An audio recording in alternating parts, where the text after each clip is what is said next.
제가 오늘 준비한 설교를 먼저 올려놓고 시작을 할게요. 잠시만 기다려주세요. 오늘도 힘차게 하나님의 말씀을 듣기 전에 이렇게 형제들과 함께 찬양을 하니까 오늘 찬송과 가사들이 참 마음을 준비시켜 주는 것 같습니다. 우리가 가는 길이 참 좁은 길 아니겠습니까?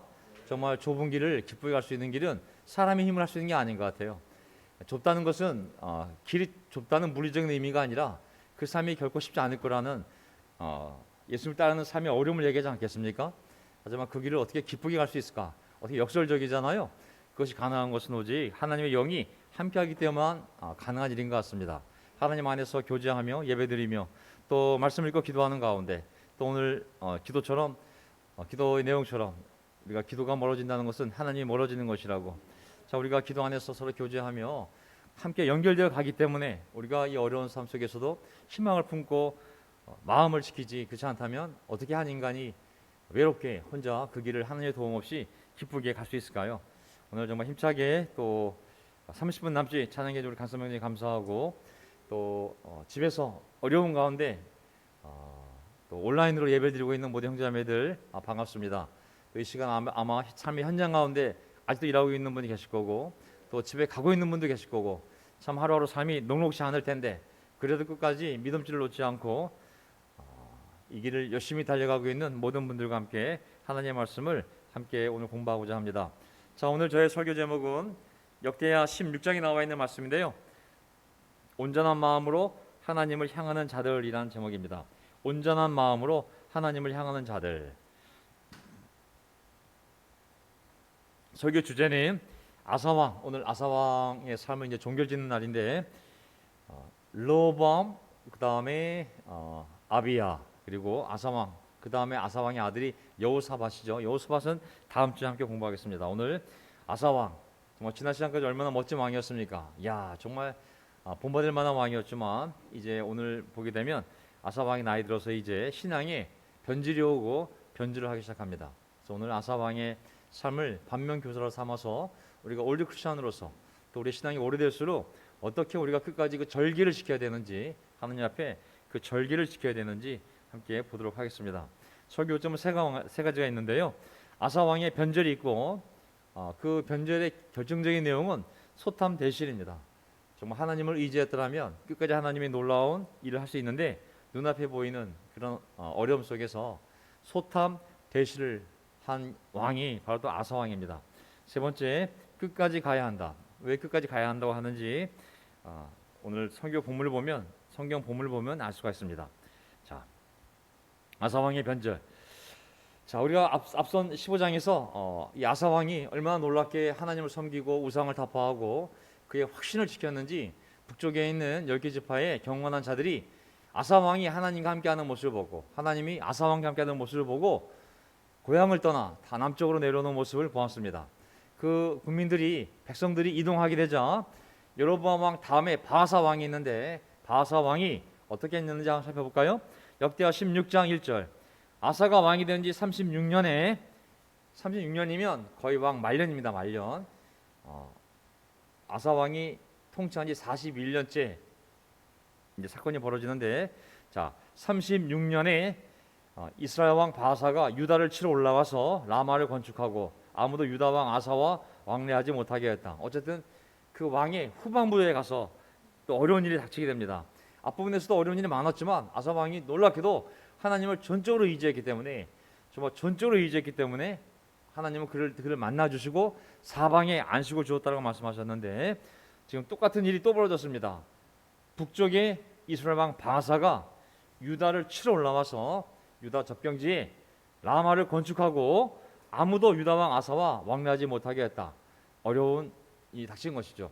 여러 가지 이유가 있겠지만 영토를 탐한 것도 있겠지만 또 하나는 아까 설명드렸다시피 북쪽에 있는 10개 지파가 계속 사람들이 내려가기 시작하니까 그것을 막기 위해서 남아하는 백성들을 막기 위해서 아마 이 일을 시작하지 않았을까라고 생각을 하고 있습니다. 2절. 아사가 여호와의 전 창고와 왕궁 창고에서 은과 금을 꺼내어 다마스쿠스에 있는 아람 왕에게 보내며 말하기를 나의 아버지와 당신 아버지 사이에 동맹을 맺었듯이 나와 당신 사이에도 동맹을 맺읍시다. 보십시오. 내가 당신에게 은과 금을 보내니 오셔서 이스라엘의 바사 왕과 맺은 동맹을 파기하고 그가 내게서 떠나게 해 주십시오 하였으므로. 야, 이게 앞 15장하고 너무 다른 내용이에요, 그렇죠? 앞장에서 정말 이디오피아에서 100만 대군이 침략할 때도 믿음을 지키며 반밖에 안 되는 백성을 가지고 나와서 승리했던 아사 왕인데 하나님께 의지하였으므로. 근데 나이가 들어서 좀 의지가 약해졌는지 모르겠지만 이제 북이스라엘의 바사 왕이 이게 가까이 공격해 오자 위기감을 느낀 나머지 하나님께 가지 않고 이방 신을 섬기는 아람 왕에게 갔습니다. 가서 이렇게 간구하며 그에게 의지하여 이스라엘의 바사를 좀 물리쳐 주세요 라고 부탁하는 모습이 나옵니다. 사실 이게 비극적인 모습이거든요. 한 나라가 지금 남쪽 북쪽으로 나누어져서 정말 북왕국이 그 옆에 있는 아람 왕이 왕과 동맹을 맺어 강해지니까 다시 남왕국이 가서 저 북왕국하고 손 끊으시고요, 제가 이거 다 드릴 테니까 저를 좀 도와주세요. 자, 조건이 제가 훨씬 더 좋을 겁니다. 이번 기회에 갈아타 보시죠. 이렇게 된 거거든요. 마치 이게 남북한이 갈라져서 일본한테 번갈아 가면서 자, 북쪽과 손 떼시고 저랑 손 잡읍시다. 얼마나 비극적인 일이 되겠습니까? 이게 남국 왕국이 분열되어 있는 대가로서의 당한 수치이죠.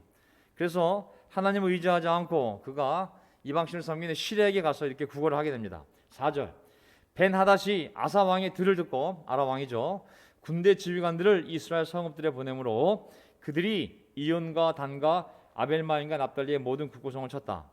바사가 이를 듣고 라마에서 건축하는 일을 포기하고 그 공사를 중단하였으므로 아사 왕이 유다 온 무리를 거느리고 바사가 건축하던 라마의 석재와 목재를 가져다가 그것들로 게바와 미스바를 건축하였다.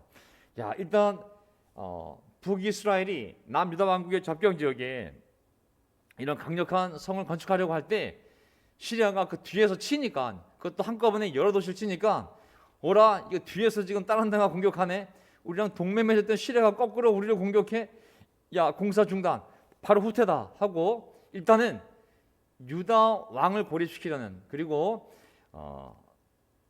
유다 지역에 공격하려던 그 작전을 멈추고 일단은 포기하고 돌아갔습니다.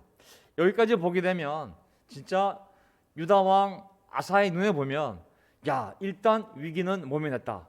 모면한 정도가 아니라 유익함도 얻었다. 일단 북이스라엘이 라마성 건축을 포기하고 다시 돌아갔지. 거기다가 우리는 덤으로 라마에 있던 석재와 목재를 가지고 와서 거꾸로 우리 성을 강하게 쌓을 수 있는 그런 전리품을 얻었으니 야, 이거 괜찮은 언약이다. 동맹을 갖다 준 금과 은은 아깝지만 충분히 가치 있는 성과를 거두었다. 역시 어려울 때는 강대국에 의지해야 돼. 적도 몰아내고 전리품도 얻고. 아마 그렇게 아사 왕이 생각할지도 모르겠어요. 왜? 마지막에 보세요. 바하사 건축하던 라마의 석재와 목재를 가져다가 그것들로 이 남유다 쪽에 있는 게바와 미스바를 건축하였으니 마음속으로는 은근히 성공했다고 생각했겠죠. 자, 소탐대시를 주의하라. 왜 이 말을 하게 되었을까요? 7절, 그때 선견자 하나니가 유다 왕 아사에게 나와서 그에게 말하였다. 왕께서 아람 왕을 의지하고 여호와 왕의 하나님을 의지하지 않았으므로, 여호와 왕의 하나님을 의지하지 않았으므로 아람 왕의 군대가 왕의 손에서 벗어나 버렸습니다. 오이, 야, 가만히 봤더니 원래 하나님의 계획은 아사 왕이 그 위기를 통하여 북이스라엘의 왕 바사가 이렇게 공격해 올 때 그 위기를 통하여 하나님께 더 의지했다면 하나님은 어떤 계획이었냐면 북이스라엘만 이기는 것뿐만 아니라 이번 기회에 바로 아람 왕까지, 옆에 있는 아람 왕까지 정복하는 계획을 하나님이 갖고 있었는데, 왜냐하면 북이스라엘과 아람 왕이 동맹을 맺었으니 하나님이 세트로 둘 다 이길 기회를, 그 어려움이 닥쳤을 때 아사 왕이 나에게 기도하면 내가 그 아사 왕의 믿음을 통해 개입을 해서 이 두 나라를 세트로 넘겨주는 것이 하나님의 계획이었었는데, 이 아사 왕이 믿음을 이루는 말미암아 북이스라엘이 공격이 멈춘 걸 보고, 그리고 석재와 목재 좀 얻었다고 너무 기뻐가지고 할렐루야. 역시 내가 지혜롭게 잘 아람왕을 의지했구나. 소탐 대신 작은 것을 얻고 진짜 큰 것을 잃게 된 것이죠. 사실 우리는 지금의 상황과 완전히 다른 미래의 모습을 우리가 보지를 못합니다. 그러나 현재의 어려움 속에 하나님께서 그 어려움을 통하여 우리가 하나님을 의지한다면 하나님이 그 믿음을 통하여 그 기도를 통하여 놀라운 미래를 준비하고 있음을 우리가 믿음으로 바라봐야 될 줄 믿습니다. 아멘. 너무 놀라운 것은 하나님은 그 어려움을 통해 그 안에 우리가 그를 의지한다면, 하나님을 의지한다면 우리의 기대와 상상을 뛰어넘는 하나님의 위대한 계획이 이미 준비되어 있음을 우리가 믿어야 할 줄 믿습니다. 어려움 안에는, 어려움과 위기는 이미 그 안에 하나님에 의한 놀라운 번영의 씨앗이, 그 씨앗 안에 이미 번영의 열매가 그 씨앗 안에 담겨 있는 것이거든요. 그러니까 이렇게 생각하면 됩니다. 어려움과 위기는 씨앗이다. 그 씨앗을 믿음에 잘 심으면 그것이 발아해서 놀라운 하나님의 준비한 미래의 번영의 열매가 맺힌다는 것을 우리가 배울 필요가 있습니다. 어려울 때 우리가 할 일은 다른 것에 의지하는 것이 아닙니다. 아람 왕에 가고 이집트에 가고 아시리아에 가고 세상 사람을 찾아가는 것이 아니라 오직 한 분 하나님을 찾아서 우리가 기도하고 의지하면 그 어려움 자체가 씨앗이 돼서 우리가 생각한 것보다 훨씬 더 놀라운 어려움도 이겨내고 덤으로 어떤 것을 더 할 수 있는 하나님 놀라운 계획이 있음을 우리가 믿기 바랍니다. 아멘. 문제가 오면 압도당하지 말고 침착하게 하나님을 의지합시다.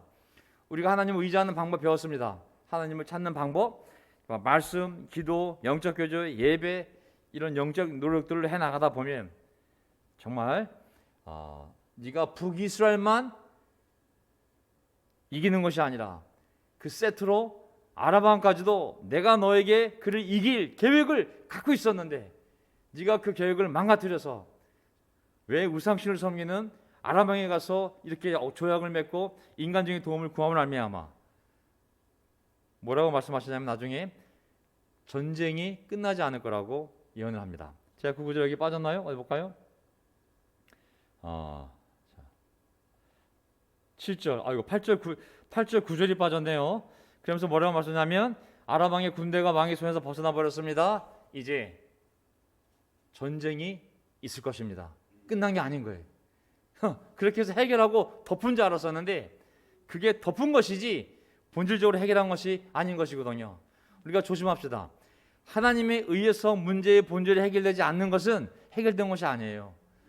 인간적으로 도움을 구해서 해결했다고 생각할지 모르겠지만 그것은 해결이 아니라 그냥 덮어둔 것임을 알 수가 있습니다. 왜냐하면 작은 전쟁은 면했지만 이제 큰 전쟁들이 너희 삶에 있을 거라고 말씀하시거든요. 자, 세 번째 포인트, 끝까지 가야 한다. 그래서 우리가 배울 게 있는 교훈이, 우리가 배울 교훈이 이 안에 있습니다. 10절, 아사가 그 선견자에게 노하여, 그 하나님에게 노하여 그를 감옥에 가두었으니 왕이 이번 일로 그에게 분노하였기 때문이다. 아사가 그때 백성 몇 명도 학대하였다라고 나왔습니다. 아사 왕은 자기 생각에 정말 문제가 잘 해결됐다고 생각을 했습니다. 바하사도 물리쳤지, 전리품도 챙겼지. 자, 이 성과에 있어서, 퍼포먼스에 있어서 더군다나 우리 도시를 강력하게 만들었어. 우리는 성장률 20%야. 이런 마음이 있었는데 하나님 사람이 와서 야, 너 20% 성장한 게 아니라 마이너스 50%야. 원래는 그 20%가 문제가 아니라 이렇게 많은 걸 하나님 준비시켜 놨는데 지금 하나님을 의지하지 않고 시라방을 의지함을 알미암아 아라방을 의지함을 알미암아 지금 당장은 덮어진 것 같지? 이제 계속 전쟁이 있을 거야 라고 얘기했더니 너무 화가 났던 것이죠. 어떻게 보면 우리 장사할 때 장사하시는 분 얘기를 얼핏 들을 때 보면 앞으로 남고 뒤로 손해본다는 말이 있습니다. 하나님을 의지하지 않고 인간적인 힘에 의지하게 될 때에 아마 그런 결과를 초래하는 것 같습니다. 남는 게 아닌 거죠. 늘어난 게 늘어난 것이 아니고 성장한 게 성장한 게 아니고 쌓아 올린 게 쌓아 올린 것이 아닌 것이죠. 전리품을 획득한 것이 아니라 더 무서운 걸 빼앗길 수 있는 전쟁이 이제 계속 준비된 것이거든요. 착시 현상인 거죠. 건물이 늘어나고 숫자가 늘어나고 그런 것이 성공이 아니라, 그런 양적인 성장이 아니라, 왜냐하면 아무리 그렇게 양적으로 사람이 성장해도 그 안에서 사람들이 영적으로 아프면, 영혼들이 고통을 당하면, 영혼들이 고통을 당하면 약해지면 그것은 성장한 것이 아니라 오히려 뒤로 엄청난 교회의 손실임을 알 수가 있습니다. 과거에 우리 교회 안에서, 운동 안에서 이런 진실된, 그러나 아프지만 진실된 진단을 내리고 그런 예언들을 하였을 때에 아사왕처럼 거만하게 반응한 자들이 있었습니다. 많은 대가를 치루었죠. 그 자신도 대가를 치루었고, 그리고 그 바뀌지 않는 교회 인도자들 때문에 또한 교회도 대가를 많이 치루었습니다. 교만이죠. 다른 단어나 설명이 필요 없습니다. 교만은 다 대가를 치르는 것 같습니다. 저는 교회를 보면서, 또 하나님 말씀을 보면서 제 삶에 일어난 일들, 사람들 삶에 일어난 일들을 보면서 제가 배운 교훈이 하나 있어요. 하나님의 구원과 심판은 수학보다 정확하고 과학보다 더 확실하구나. 사람은 과학적인 거 좋아해서, 숫자적인 거 좋아해서 그게 더 과학적인 줄 알고 있지만, 제 확신은, 제가 바보가 아닌 이상 제가 경험한 걸 통해서 보았을 때 하나님의 구원과 심판은 수학보다 더 정확하고 과학보다 더 확실하다고 저는 깨닫게 되었습니다. 믿는 게 아니라 벌어진 일을 통해서 그렇게 알게 되었습니다. 소탐대시 우리 크리스천들이 정말 조심할 일은, 하나님을 믿고 의지하였을 때 우리 삶에 준비해 놓은 많은 미래의 번영을, 약속을 보지 못하고 당장 눈앞에 있는 현실적인, 인간적인, 육체적인, 물질적인, 세상적인 이익을 탐하다가 정말 하나님이 주고자 하는 놀라운 것들을 잃는 것, 우리 그것을 조심해야 될 점이 있습니다. 아멘. 지금 당장 손해봐도 30배, 6배, 100배로 하나님이 우리 이 세상에서 갚아준다고 말씀하지 않았습니까? 아사가 그때 백성 몇 명을 학대하였다라고 나왔습니다. 자, 아사 왕이 예언자를 감옥에 가두었을 때 사람들이 그 모습을 보지 않았을까요? 아니, 저 왕이 정신이 이상해진 거 아니야? 아니, 저 하나님이라는 예언자가 어떤 예언자인데 그 예언자를 그렇게 감히, 하나님 예언자를 감옥에 가둬. 하나님을 두려워하는 경공한 자들은 반드시 그 사실에 대해 반대했을 거라고 생각합니다. 그렇기 때문에 그때 아사가 그 모습을 보고, 이미 아사 왕은 교만해졌기 때문에, 나 왕이야, 하나님이 세운 왕이야, 감히 나에게 대들어? 너도 들어가 감옥에. 아사가 그때 백성 몇 명을 학대했다. 학대하다는 이 히브리 단어가 라차츠라는 단어로서 으깨다, 그냥 부숴버리다, 압제하다는 뜻이 있어요. 힘으로 그냥 눌러 뭉겨버리다는 뜻이 있어요. 힘으로 눌러 뭉겨버리다. 난 왕이야, 나한테 맞서? 다 집어넣어. 감히 하나님의 세운 왕한테 대들어? 이렇게 된 것이죠. 사람이 교만해지면 첫째, 하나님이 안 보이고, 둘째, 하나님의 예언자가 안 보이고, 셋째, 경건한 백성들을 억압하게 되었습니다. 그게 아사 왕이 우리에게 주는 교훈이거든요. 12절, 아사가 왕이 된 지 39년째 되는 해에 그의 발에 병이 들어 위독하게 되었으나 그가 병들었을 때 여호와를 찾지 않고 의사들을 찾았다.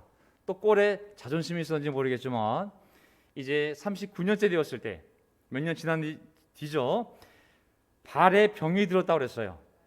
발에 병이 들어 위독하게 되었으나라는 표현은 다른 번역본을 보게 되면 그 발에 중대한 병이 들었다라고 나와 있어요. 발에 어떤 것이 들어서 전체가 위독하게 된 것이 아니라 그 발 자체에 심각한 병이 생겼다고 나와 있습니다. 설마 무좀을 얘기한 건 아니겠죠?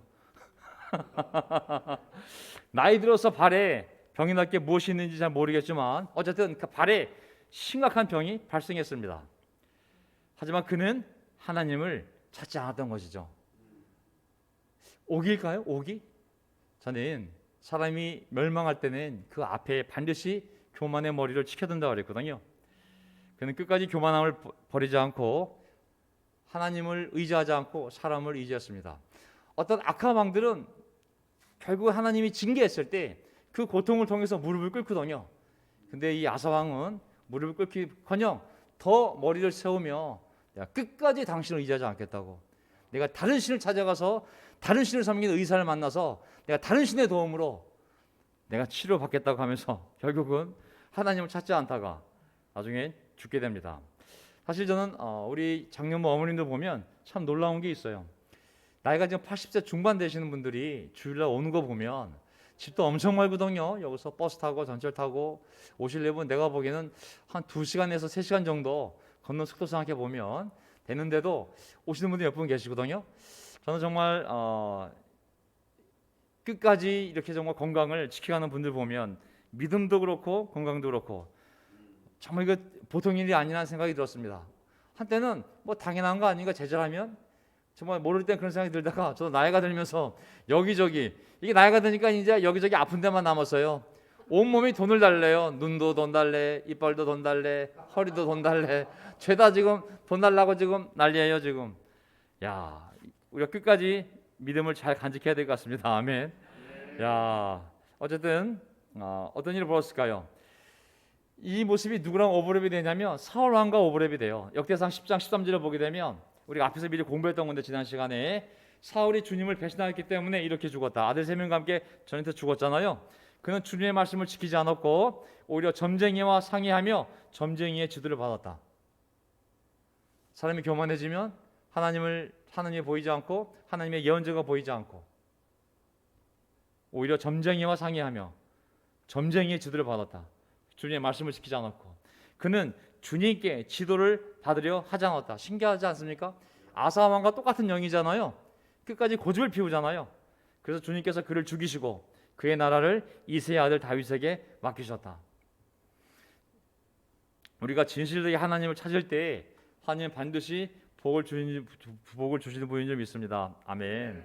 우리 어려울 때 당장 눈앞에 보이는 것들이 있지만 그걸 붙잡지 마시고 조용히 우리의 기도방으로 들어가던 아니면 정말 말씀을 붙잡던 영적인 사람에게 전화를 걸어서 도움을 구하던 우리가 하나님을 찾고 하나님을 의지하고 하나님께 기도합시다. 아멘. 네. 시편 5장 1절 보세요. 주님 나의 기도에 귀를 기울여 주십시오. 나의 신음소리를 들어주십시오. 나의 탄식 소리를 귀담아 들어주십시오. 나의 임금님 나의 하나님 내가 주님께 기도드립니다. 얼마나 아름다운 이 시편 기도 내용입니까? 그렇죠? 정말 이 아사 왕이 무릎을 꿇고 이 기도를 올릴 수 있었다면 그의 할아버지, 그의 증조 할아버지처럼 정말 이 기도를 드릴 수 있었다면 주님 나의 기도에 귀를 기울여 주세요. 제가 발에 큰 병에 걸려서 죽게 되었습니다. 주님 저의 기도를 들어주세요. 저의 교만을 용서해 주세요. 제가 회개합니다. 저는 그 악한 므낫세 왕도 그 히스기야 왕도 죽기 전에 기도했을 때 그의 생명이 연장되었잖아요. 그의 아들 므낫세가 악한 왕이었지만 말년에 그가 고통을 통하여 회개했을 때 하나님이 그를 불쌍히 여기시고 은혜를 베푸시다 그랬거든요. 시편 30편 주님께서 나를 수렁에서 건져주시고 내 원수가 나를 비웃지 못하게 해주셨으니 내가 주님을 부르러 찬양합니다. 주 나의 하나님 내가 주님께 울부짖었더니 주님께서 나를 고쳐주셨습니다. 고쳐주셨습니다. 주님 수월에서 이 몸을 끌어올리셨고 무덤으로 내려간 사람들 가운데서 나를 회복시켜 주셨습니다. 아멘.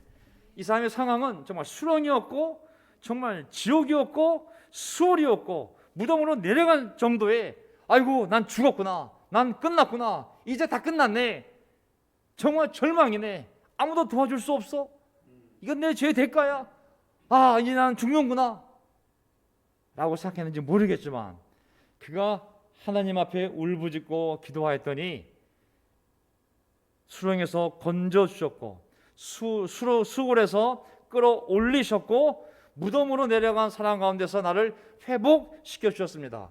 우리가 어떤 레벨의 어려움 속에 있든지 간에 하나님께 의지할 수만 있다면, 겸손하게 기도할 수만 있다면 하나님은 건져주시고 회복시켜주시고 끌어올리시고 그리고 더 이전보다 더 놀라운 복으로 우리를 인도하시는 은혜의 하나님인지 믿습니다. 아멘.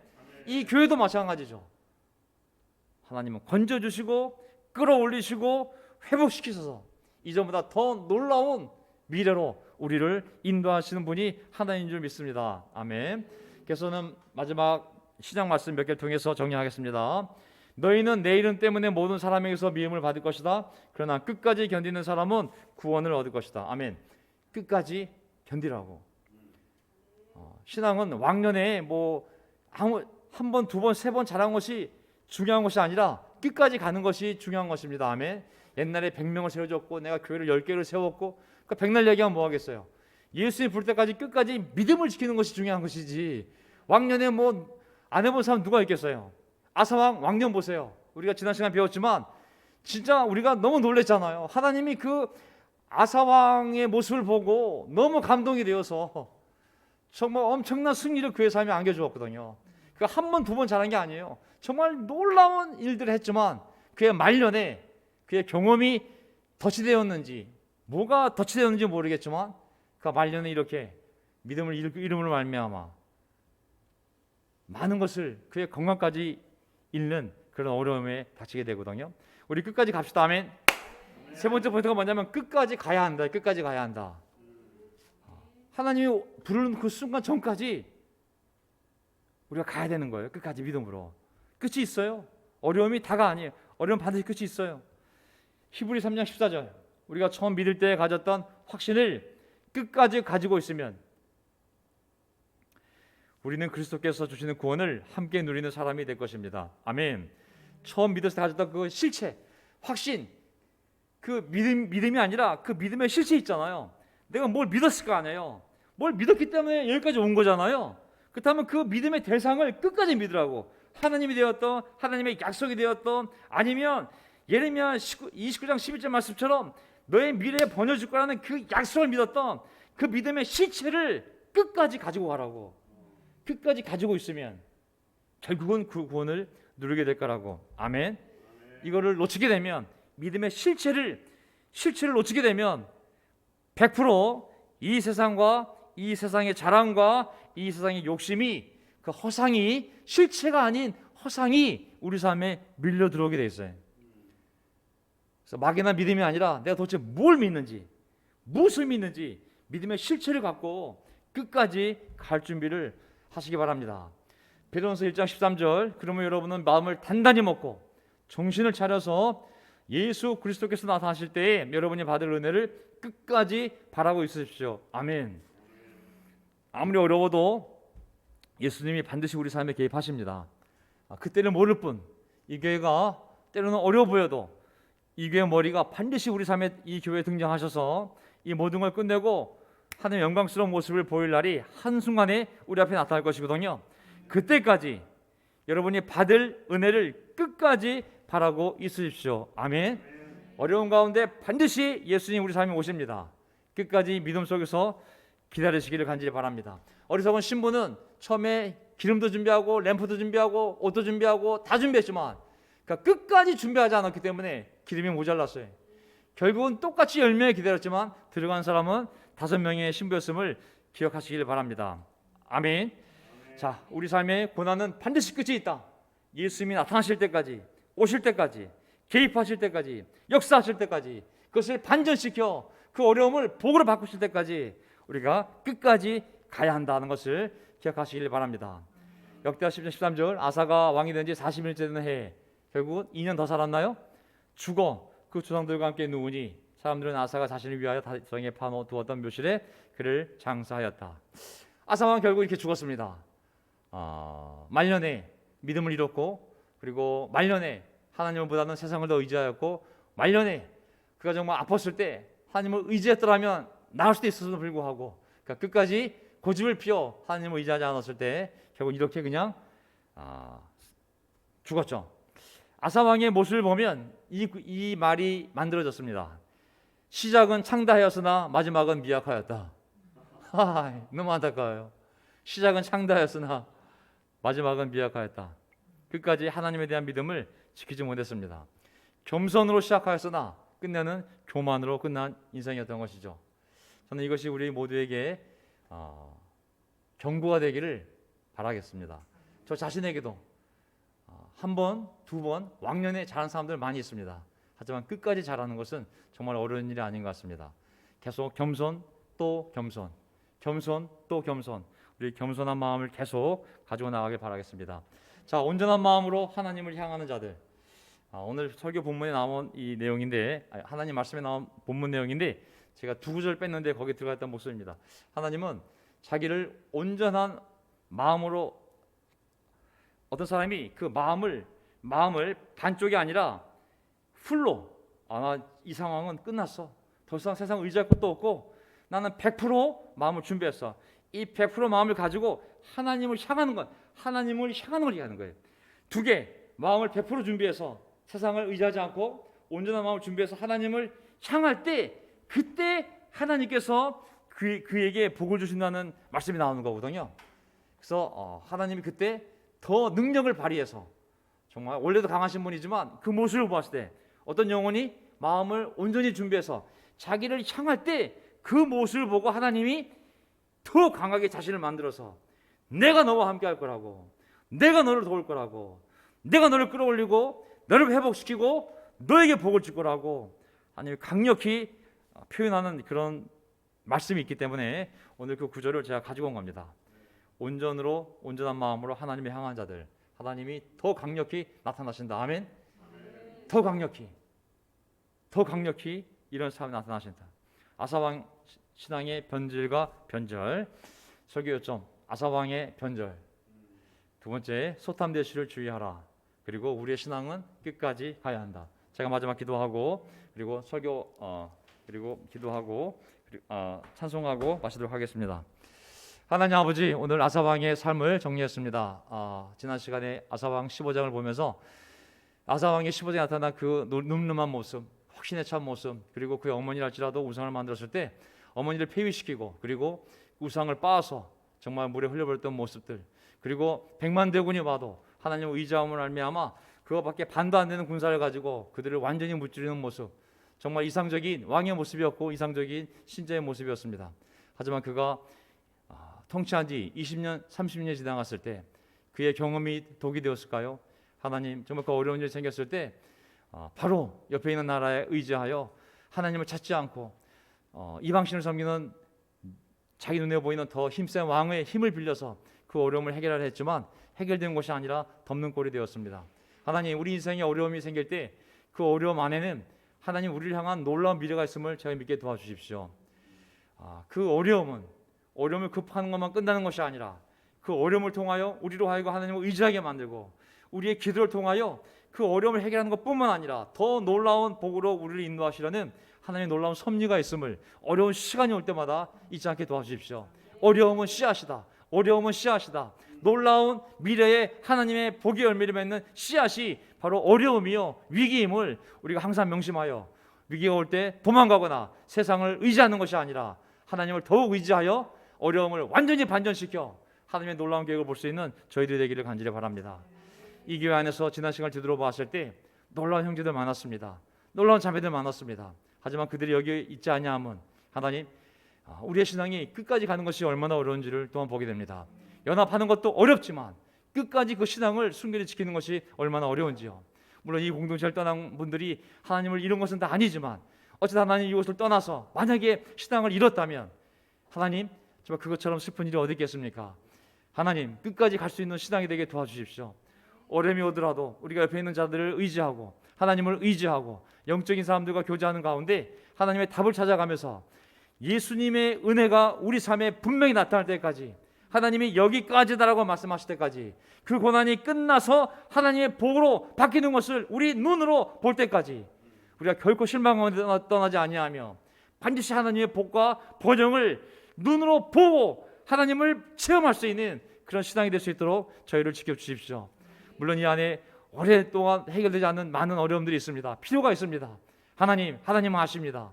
하지만 그들이 그 어려움에도 불구하고 그 오랜 시간 동안 신앙을 지켰다면 그 신앙이 얼마나 금과 은처럼 썩어지지 않을 하나님의 놀라운 정말 말씀의 씨앗에 의한 신앙인지를 하나님 또 고백하지 않을 수 없습니다. 그들 신앙을 잘 지켜주시고 반드시 하나님 그들 삶에 함께 하셔서 그들의 눈물을 닦아주시고 마음의 소망을 이루어주시기를 간절히 바라오며 우리의 주님이신 예수 그리스도의 이름으로 기도합나이다. 아멘.